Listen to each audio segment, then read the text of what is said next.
Hoje eu estou aqui trazendo pra vocês mais um episódio de desafio. Chegamos ao 10º, né, galera? Então também estamos perto de chegar aos 10 inscritos, né? Eu sei que é muito pouco, mas é muito bom, né?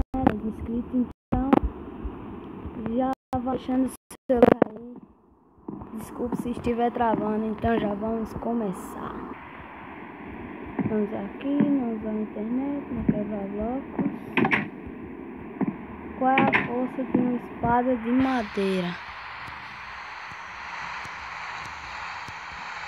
60. Desculpa, não vou mais roubar. Qual é a força de espada de ferro?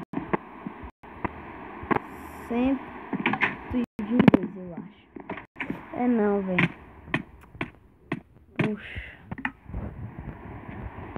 Puxa, onde ele assim? Tem um buraco, eu vou passar por dentro dele. Eu vou pegar as areias por cima.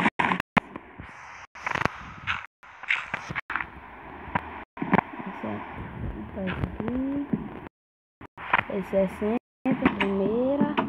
Então eu acho que é 205. Vamos ver. É 251. Qual é a força da espada de diamante?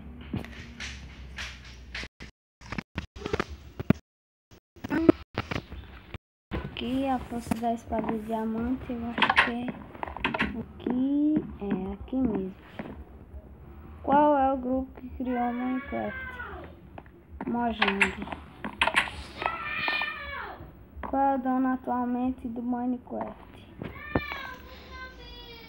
Marcos Ferro. Não. Big Jax. Obrigado por jogar. Espero que gostem. Em breve tem mais. Então, galera, terminamos mais um vídeo. E se gostou, deixa o like. Eu vou deixar o tchau para o meu irmão dizer. Tchau. Tchau. Valeu, galera. Se inscreva aí. É nóis. Tchau.